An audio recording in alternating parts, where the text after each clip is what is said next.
En ce troisième dimanche de l'Avent de l'année A, je vous propose quelques commentaires. Le texte prophétique d'Isaïe en première lecture que nous avons entendu, l'évangile de Matthieu s'en fait l'écho en montrant que Jésus réalise ce qui avait été annoncé par le prophète.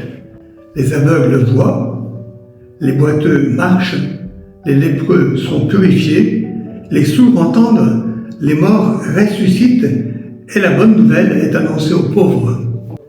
Dans ces pages très belles, très débordantes d'espérance, Isaïe décrit la venue du Messie attendu.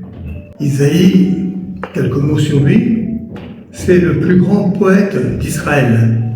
Ses textes sont un feu d'artifice d'images, de métaphores, qui délivrent un fulgurant message.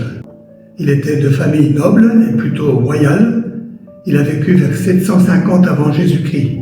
Il a exercé son apostolat dans le royaume de Juda, spécialement à Jérusalem. Il a vu la prise de Samarie et la destruction du royaume du Nord en 721.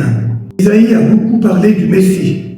Avec courage et vigueur, il dénonce l'inconscience et l'égoïsme, l'oppression des petits, le luxe de certains au mépris des pauvres, et surtout, la cause de toutes ces fautes, la méconnaissance de Dieu.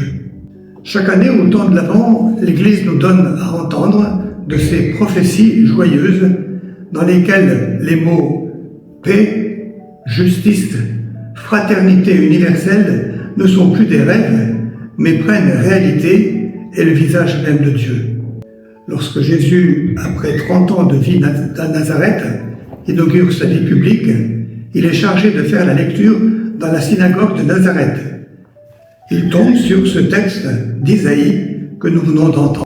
Chers amis, dans la morosité que parfois l'air ambiant, médiatique et idéologique peut diffuser aujourd'hui, un peu à la façon dont on nous avertit que certains produits désodorisants altèrent notre santé, l'espérance chrétienne elle-même peut paraître à certains naïve, tandis que pour d'autres elle est audacieuse et source de dynamisme. L'espérance qui découle de la foi en Jésus et dont Isaïe s'était fait le témoin ardent et passionné en son temps est aujourd'hui dans la mission de l'Église et de chacun de ses membres. Si un chrétien ne fait que gémir, que parler du froid et de la pluie, des trains qui arrivent en retard, des statistiques du chômage, si des parents ne voient chez leurs enfants que les petits défauts et les mauvaises notes, si nos paroles ne transmettent que tristesse et désespoir, ne sommes-nous pas en train de trahir Jésus? Jésus est l'espérance qu'il compte nous voir, nous-mêmes incarnés en son nom aujourd'hui. Quelles que soient les circonstances difficiles et problématiques de notre époque. Prenons donc en exemple Isaïe. Tout s'écroulait autour de lui, l'horizon était obscurci et bouché. Il annonce l'espérance d'un avenir possible et meilleur. L'espérance ne supprime pas les difficultés, elle permet par contre de les surmonter. Elle ne nie pas la nuit, elle annonce que le jour se lèvera. Elle témoigne l'espérance qu'après la mort, une vie transformée continue. L'espérance est une énergie qui réveille, éveille, mobilise et motive. Elle est un parti pris de confiance en l'avenir. Le temps de l'Avent que l'Église nous offre de vivre chaque année peut nous être donc très bénéfique dans une culture du tout de suite. L'Avent nous apprend à patienter, à attendre, nous apprend la persévérance et la fidélité. Dans une société qui pousse à consommer tout le temps, à acquérir immédiatement, à détenir, à posséder, l'Avent nous invite à cultiver le détachement et la liberté d'esprit. Alors que la globalisation tend à nous formater et nous contraindre à la standardisation, au mimétisme dans nos choix et dans nos comportements, l'Avent nous invite à faire notre propre chemin selon notre vocation. La mondialisation offre certes beaucoup d'avantages, mais aussi des inconvénients, faisant du monde un village elle peut donner l'impression d'abolir les distances et les frontières, voire de les supprimer, alors que tant de conditions nous distinguent et nous séparent les uns des autres. L'Avent peut aider à comprendre, parce qu'il s'agit de se préparer à l'incarnation en un lieu que nous devons accepter d'assumer pleinement, le fait d'être quelque part et non de partout, c'est-à-dire de nulle part.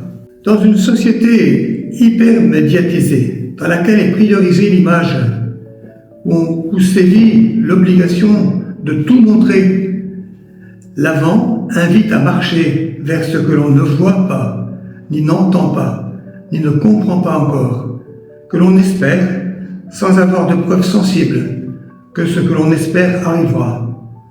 L'Avent nous fait résister à cette tentation de tout vouloir programmer, maîtriser, posséder, et qui finit par nous rendre fragiles devant l'inédit, l'imprévu. L'Avent nous invite à cultiver dans notre vie l'aptitude à discerner des messages délivrés dans les signes des temps, à accueillir les dons gracieux de Dieu dans le déroulement de nos existences.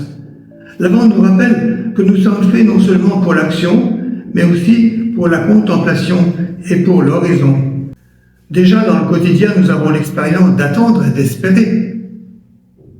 File d'attente, salle d'attente, attente d'un résultat de concours, d'un bilan de santé, d'un logement, d'un travail, d'une naissance, d'un invité, d'une embellie économique, du printemps.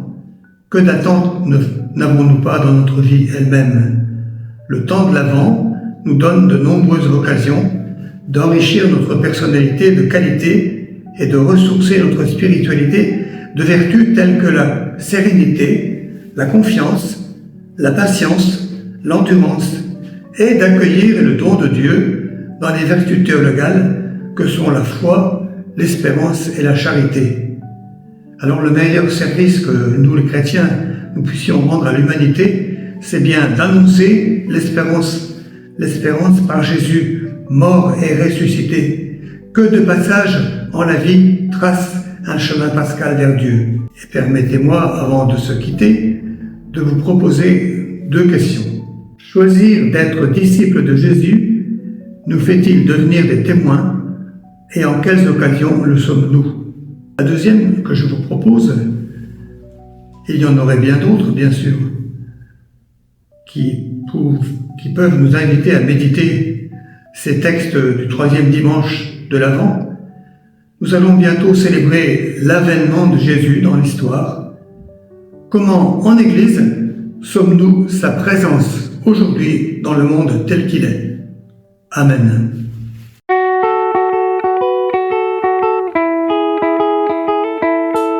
Donc je suis sœur Geneviève, j'habite Croix-Rouge, je suis en communauté avec 3 autres sœurs et nous dépendons de Reims-Ouest. Donc cette année, pour la vie consacrée, il y a des événements importants qui ont marqué la vie de ma communauté. Nous sommes allés à la rencontre nationale de la vie consacrée à Paris il y a 15 jours, 3 semaines. Et dans le sens de l'espérance, c'était un grand événement. 800 religieux et religieuses de tous bords, de toute société, de toute spiritualité. Alors c'était vraiment un grand espoir. On a bien vécu ce temps-là et je crois que ça a un peu regonflé un peu tout le monde. Par le fait même, ça m'a regonflé pour mieux vivre dans mon espace et vivre aussi l'espérance auprès des gens que je rencontre dans la tristesse, dans les migrants, ceux qui n'ont pas de quoi manger, ceux qui savent pas l'alphabétisation. Enfin, ça me donne de l'espoir d'accompagner tout ce monde-là pour mon mieux, pour leur mieux. Et moi, ça me fait plaisir. Ça me fait répandre la bonne parole de Jésus parmi tous ces gens-là. Bonjour à tous, je suis le père Cyril Gauguelin, prêtre du diocèse de Reims. Qu'est-ce que j'ai retenu de l'espérance cette année? Eh bien, l'espérance, ça a été la rencontre de beaucoup de personnes. On a réfléchi en paroisse, en espace missionnaire. On s'est déplacé, nous avons fait des pèlerinages. Il y a eu des belles célébrations et tout ça dans la joie. Et nous avons réfléchi aussi à ce que c'était que l'espérance. Je crois que ce que je pourrais en retenir, c'est une expression un peu hébraïque qui nous dit kava, kav, c'est-à-dire espérer. C'est comme une corde en fait. Il faut tenir bon, tenir vers comme un fil tendu vers le Christ qui, de l'autre côté, eh bien, nous soutient, nous maintient pour entrer dans sa joie. Bonjour, je m'appelle Philippe, je suis une personne qui va au Sapel et cette année ce qui m'a beaucoup plu à travers le Sapel, c'est d'avoir été à Lourdes, d'avoir pu partager des moments avec le Sapel, mais aussi d'avoir pu participer au chapelet et d'avoir rencontré et partagé avec toutes les personnes qui étaient à Lourdes et avoir connu aussi beaucoup de gens qui étaient de passage.